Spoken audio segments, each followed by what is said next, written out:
What's up guys, JT Anime Nerd here bringing you all that nerdy goodness. In this video, I'll be going over the next movie in my version of the DCU slash Snyderverse with Ben Affleck's The Batman.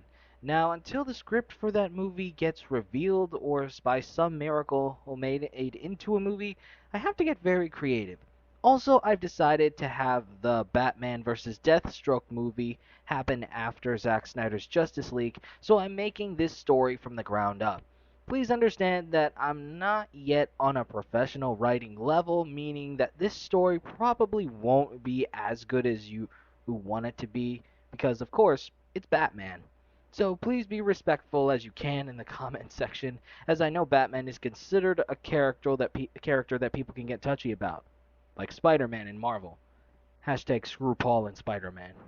You're also gonna have to imagine Bruce Wayne made younger by Marvel level CGI effects.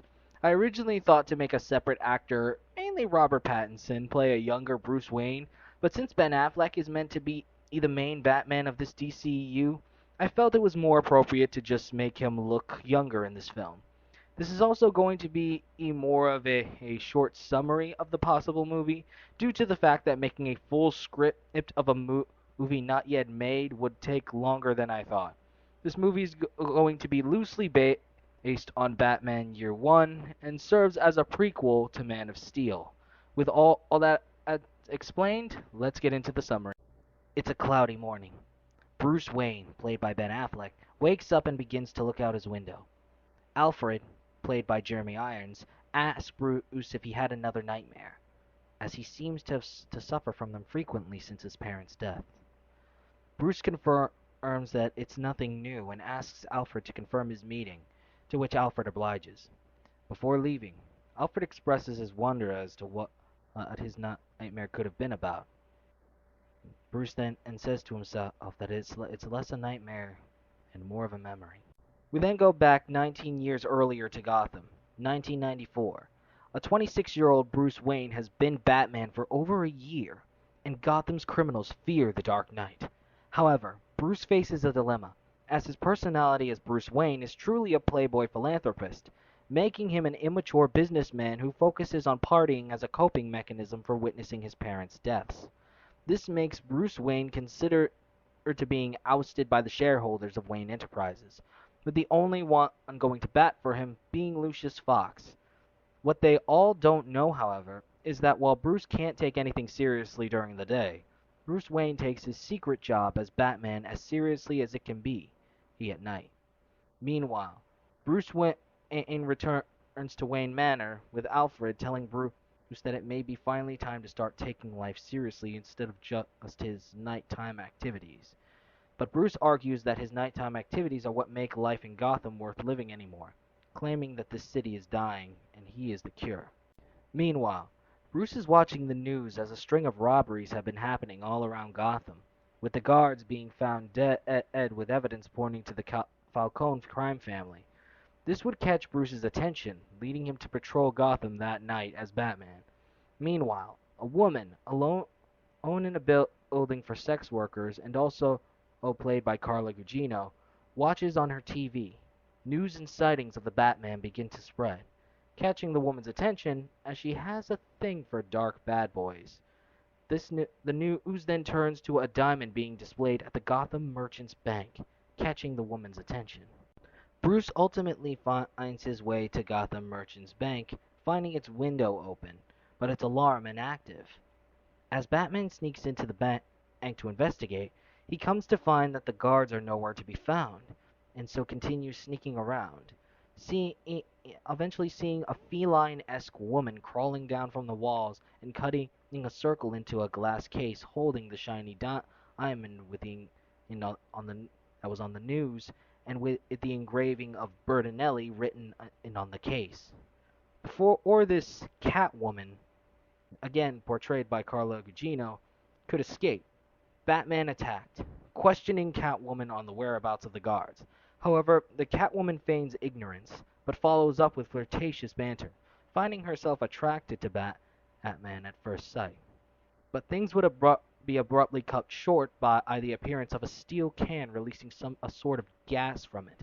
Batman would quickly grab Catwoman and escape the bank, but fail to capture the people responsible.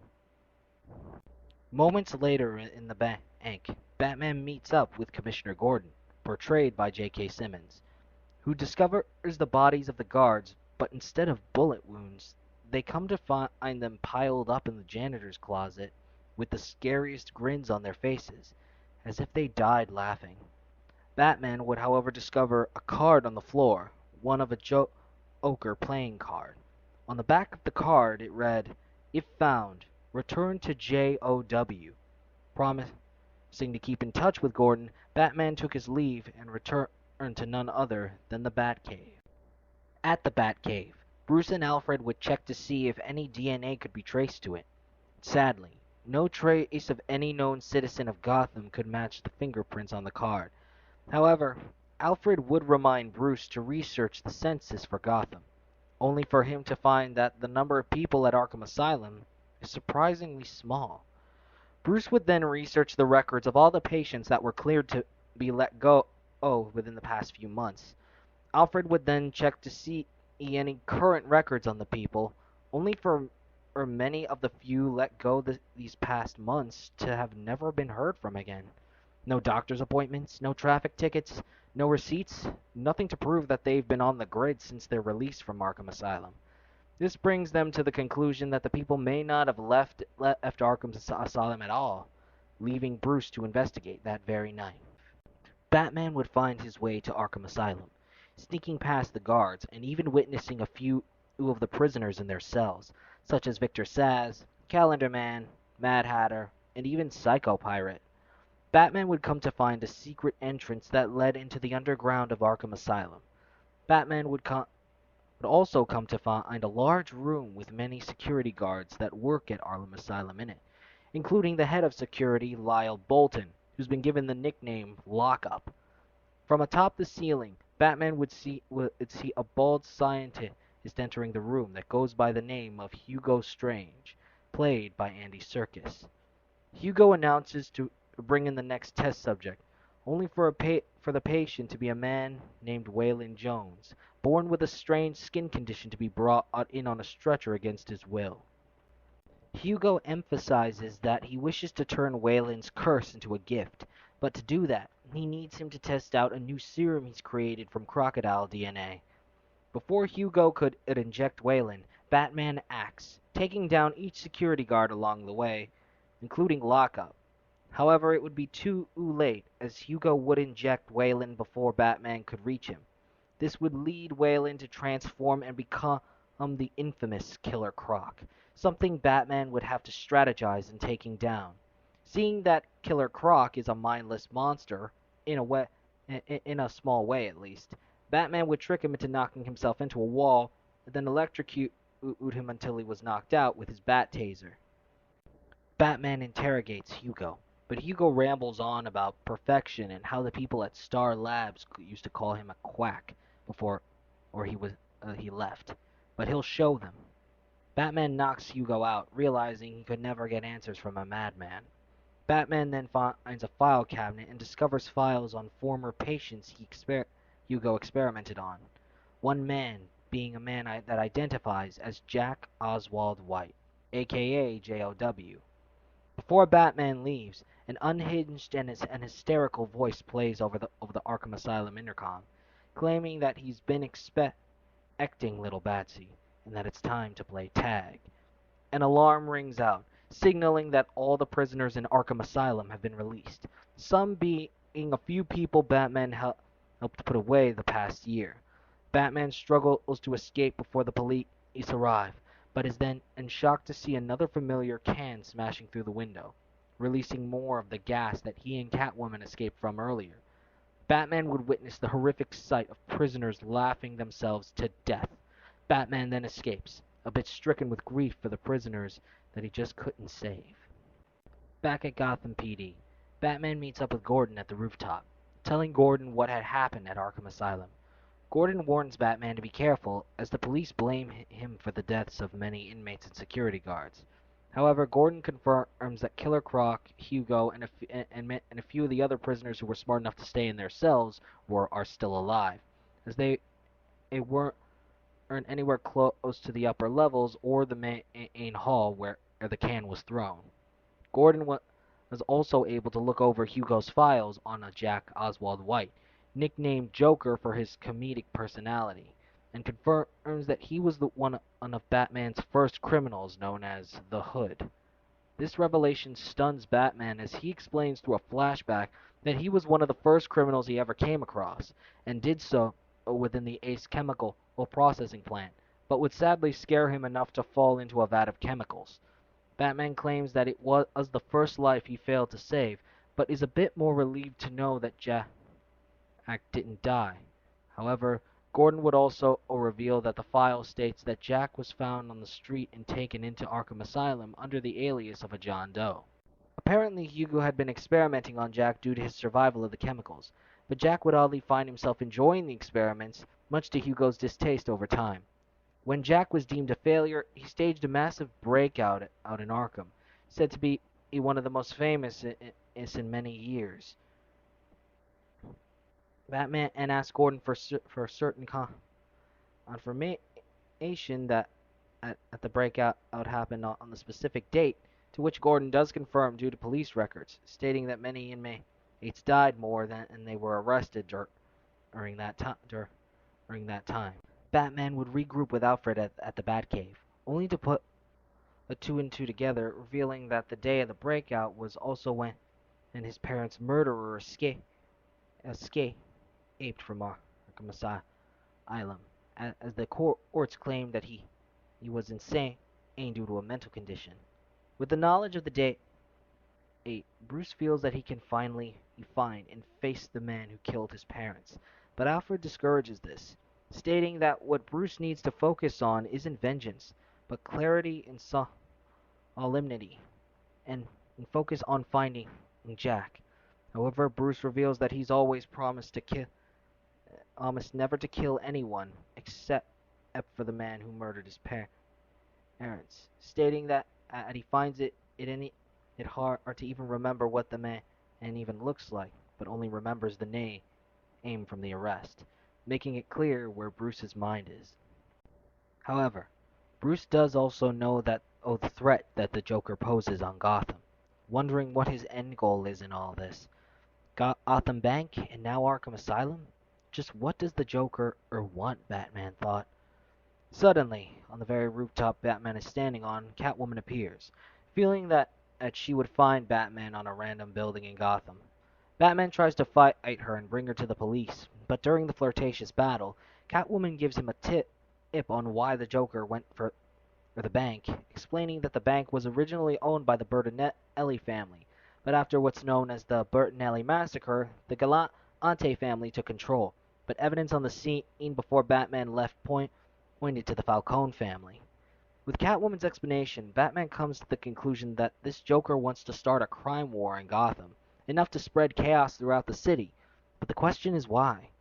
Catwoman then explains that during her regular job, she overheard a member of the Sabo crime family that they were sending out demolition crews throughout the city. For what? She has yet to find out. Batman thanks her for the information, but makes it clear that he can't just let her go. But Catwoman is slick, as she agrees to help him for the time being in order to stall her sentence. Batman, however, refuses her help, leading Catwoman to then use a makeshift smoke bomb to escape, succeeding in getting away from Batman. That night, Batman then sneaks into the Sabo crime family home, ready to interrogate Yano Sabo, the boss of the Sabo crime family. With effective methods, Janos reveals that they were hired by the Clown, and that his hideout is at the old Monarch Theater that was abandoned, the very theater that Bruce's parents were killed at. Meanwhile, within the Monarch Theater, the goons and henchmen who work for the Joker are seen collaborating with each other. Just then, the Batman arrives and defeats everyone in a fight scene similar to Batman's fight scene in Batman v Superman against Lex Luthor's men. Batman would then find the main office where the Joker would be, only to be greeted by a dead man with a tape recorder in his hands. Batman plays the tape recorder to hear Joker's voice, confirming that the man in front of him is named Joe Chill, the man arrested for the deaths of Thomas and Martha Wayne. Batman's biggest fears have come to light. The Joker knows Batman's true identity. However, the recording has the Joker confirm that he has no intention of revealing his identity to Gotham, as the game is too much fun to end it so soon. Knockout Gas then releases from the tape recorder, actually outsmarting Batman for once. Moments later, Batman wakes up tied to a chair and surrounded by the dead bodies of the henchmen he just defeated, dead with the unnatural grins on their faces. We then hear the menacing laugh of none other than the Joker, played brilliantly by Jared Leto. A spotlight shines on the Joker, with his remaining henchmen at the bottom of the stage. Joker dances all the way to Batman, finally revealing his face. The Joker makes witty but sadistic puns, even using the dead henchmen as puppets for fun. Batman tries to get at what he can out of Joker through using manipulation tactics, but Joker's unpredictable nature make it difficult. With the Joker simply stating that why should he ruin the fun when the fun's in the mystery. Batman asks Joker why he's trying to start an all-out war with the crime families across Gotham, but Joker simply states that he doesn't want to give spoilers before the dramatic ending. Meanwhile, Catwoman sneaks into the Joker's hideout, taking out the guards silently one by one. Batman, in the meantime, tries to keep the Joker's attention, even trying to strike a nerve as to being responsible for the damage done to his body and mind. To Batman's shock, however, Joker thanks Batman and states that he was his saving grace that day, carving his path to becoming the greatest Joker in the world. Joker then decides that he can at least give Batman a little hint to his reasoning for starting a war. His hint is a joke, a bunch of criminals, and a sad twist of fate. In the end, Catwoman would finally strike, being able to save Batman, but the Joker had rigged charges all over the building. Joker and his goons would escape, with Batman and Catwoman escaping their own way. The building would ultimately blow up, with Batman and Catwoman witnessing Joker's fireworks. After the two regroup at a rooftop, Batman then tries to take his leave and try to discover Joker's plan, but Catwoman tries to stop him. Despite Batman's reluctance to trust Catwoman, she genuinely cares for him and even admits this to him. Batman questions her reasoning though, to which Catwoman reveals her identity to Batman as Selina Kyle, a girl who's been tossed around and manipulated by Gotham's underworld since childhood. But then when the Batman arrived, things began to change. She, however, makes it clear that he's still limiting himself to his own sense of justice, as unlike Batman, she wouldn't hesitate to go for the kill. Batman, however, states that the only one he was ready to kill was his parents' murderer, and Joker beat him to the punch, sort of giving her a little bit of insight to himself. Selina then states that with his vengeance out of the way, he's got nothing holding him back anymore, and asks him to just run away with her and claim all the riches of the world. Batman obviously refuses, but there is some reluctance in his words. Batman then takes his leave, with Selina slightly brokenhearted, shedding a tear. Back at the Batcave, Bruce arrives to find Lucius Fox, played by Giancarlo Esposito, and Alfred working together to analyze the substance that Joker's been using to kill people. Lucius tries to bring the state of Wayne Enterprises to Bruce's attention, but Bruce is too focused on the Joker to care. Lucius then tells Bruce that Alfred's filled him in on everything since he's on the comms 24/7, but gives Bruce a stern talking to about being in the present and living for the future, not living in the past. Lucius then takes his leave to tend to more business.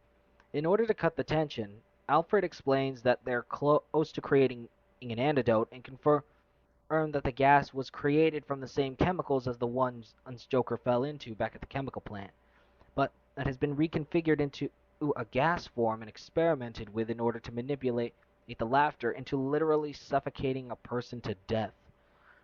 Bruce discusses with Alfred on what he should do with the clues the Joker gave him, with Alfred telling Bruce that it's more likely a trap. Bruce agrees but still needs answers, and so Alfred advises seeing Gordon. Bruce then takes his leave in order to meet with Gordon, not knowing that Wayne Manor is being watched by a familiar green-haired person. Back at Gotham PD, police begin to talk about Batman in a negative light, blaming him for the deaths of so many, but Gordon stands up for Batman and berates the men for disacknowledging the Joker as if he didn't exist. Gordon states that all Gotham has wanted is to create a reason to get rid of Batman because the police don't want to finally admit that during Gotham's dark age of crime, they couldn't do the job Batman has done for them 10 times over. While some police look upon Gordon in slight scorn, a few others look upon him with respect, including a nearby Crispus Allen played by Kobna Holdbrook Smith. Gordon meets with Batman, who tells Gordon of the clues Joker gave him and when he met him, only for the words to make Gordon think of a familiar case and leads him to pull up a file from his office. Gordon returns to the rooftop with a file that talked about the death of a pregnant woman due to an accident, and that her husband was a failed stand-up comedian who was said to be tied to the Sabo family. One part of the file says that during an interrogation of one of the Sabo family, they admitted to using a nobody comedian as a scapegoat for a heist at the Ace chemical processing plant. Putting two and two together, Batman finally discovers the reason of Joker's plan. He wanted to get revenge of the family that betrayed him and used him as a scapegoat. Batman then asks Gordon to get any records of any demolition projects in Gotham. Batman then radios Alfred, telling him that the Joker's plan is to bring the crime families out in the open and kill them all with a city-wide spread of his Joker venom.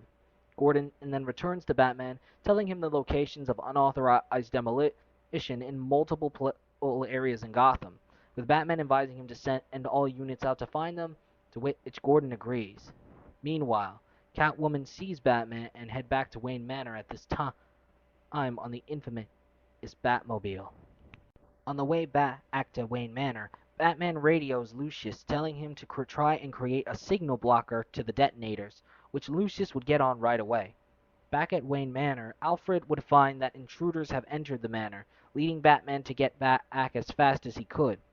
In a spooky scene, Batman silently takes down Joker's goons one by one until he would find the right time to use hand-to-hand combat on them, eating every single one of them.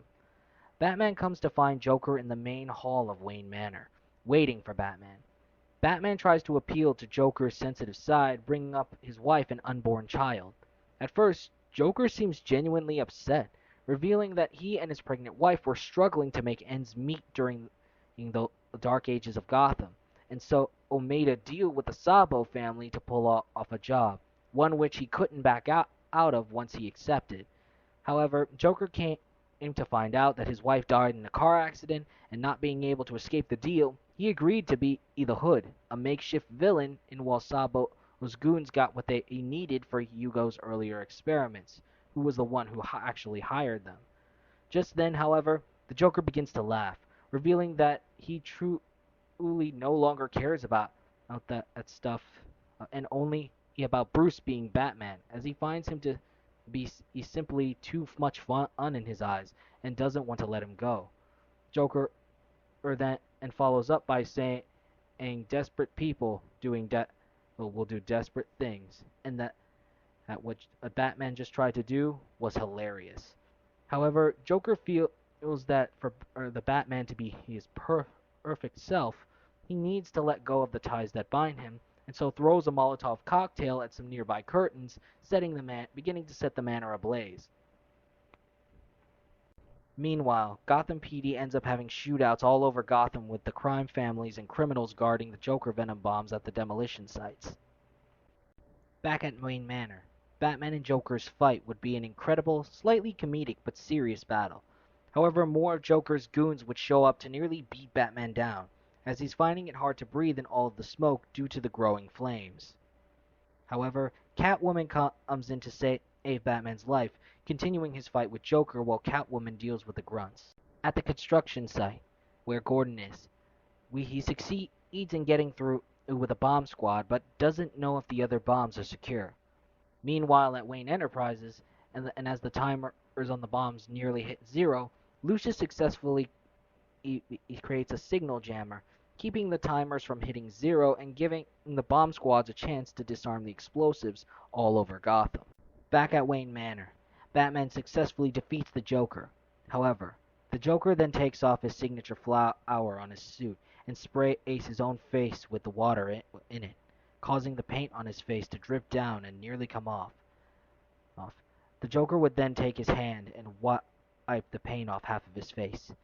Suddenly, Batman would then recognize the face of the Joker, as a flashback reveals he is the true gunman that killed Martha and Thomas Wayne. The trauma of it just caused Bruce to block it out. The Joker then simply repeats, "Desperate people do desperate things." Joker then reveals to Batman that Joe Chill was just a scapegoat that he framed thanks to his Sabo family connections in order to protect himself and to keep his wife from ever finding out about what he did. He of course tells Batman that the reason he didn't kill him was because he couldn't bring himself to kill a child. This was due to Joker's humanity back then. And however, Joker now believes that destiny kept Bruce alive that day. Joker then eggs Batman on to kill him, but Catwoman, out of all people, stops him. Catwoman then points out a TV playing at the corner of the main hall, with the news confirming that the bombs have been disarmed, and Gordon giving the credit to Gotham's Dark Knight, known as Batman. Catwoman then agrees that Batman is not just a symbol of fear, but of hope for Gotham, and that taking a life will take that hope away. Joker tries to dissuade Batman, using the cruelest words he can, but Batman refuses, simply picking up Joker by the collar. Moments later, Batman would bring the Joker tied up at the front of Arkham Asylum, ending Joker's terror, at least for today, as the Joker begins to laugh. Days later, Gotham PD would announce and debut the Bat Signal, a way for contacting Batman should they ever need him, as they see him now as the symbol for Gotham's hope in the night. Bruce then returns to Wayne Enterprises and starts to take his business seriously, finding a way to ensure him staying on even with the shareholders' disapproval. That night, Batman would meet with Catwoman again, whose offer still stands. However, Bruce claimed that the world needs Batman. Before leaving, Catwoman made sure to remind Bruce that there's more to life than just vengeance, and makes the night memorable with a kiss. That very night, Batman looks up to see the bat signal in the sky, causing him to act. But then the scene transitions back to present day, with Bruce telling himself that he wished that Selina was right, hinting toward Bruce returning to his hateful demeanor as Batman. Alfred then tells Bruce that the car is ready to take him to his meeting, to which he obliges by getting in the car and leaving Gotham. A post-credit scene would show a woman bringing a tablet into an office, telling her boss that a type of mineral has been found at the bottom of the Indian Ocean. The woman would then ask the person what they should do, addressing her boss as Mr. Luthor, portrayed by the great Vincent D'Onofrio.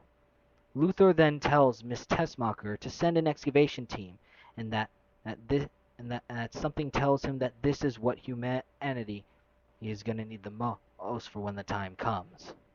If you guys enjoyed this video, don't forget to like, share, subscribe, and put down in the comment section below on what you liked or didn't like about this movie concept. Also, be sure to check out my new merch store or on Etsy, linked in the description and pinned comment below. I'm sorry if this story wasn't as detailed as you would prefer it to be for a Batman story. I just have a YouTube deadline to meet, and to make a full-blown script of a movie would take longer than a week. With all that said and done, I'm JT Anime. I'll check you guys later, and hashtag restore the Snyderverse.